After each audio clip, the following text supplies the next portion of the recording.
Jesus, we adore you. Lay our lives before you. How we love you. Today, Holy Mother Church celebrates the feast of Saint Mark.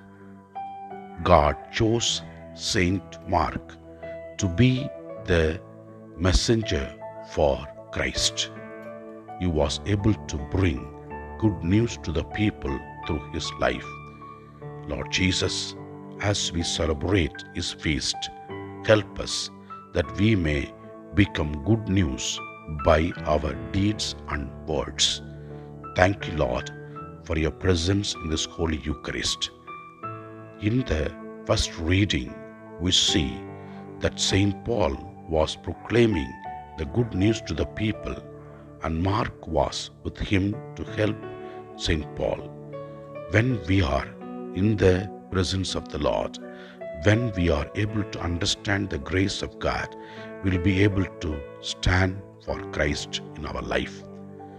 In the Gospel, we see that Jesus Christ told the disciples to go and proclaim the good news, and whoever believes will have these blessings in their life.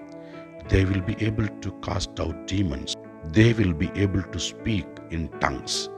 They will be able to heal the sick by laying their hands.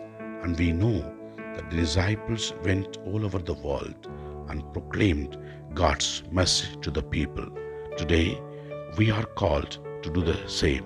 Let us pray to Jesus, our Master, that we may be able to proclaim God's message to the people, so that we may be able to bring good news to the people by the way we live our life. Let us look at the Lord and pray for the different needs that we have in our hearts and minds. May Almighty God bless us, Father, Son, and the Holy Spirit. Praise the Lord. Ave Maria. Amen.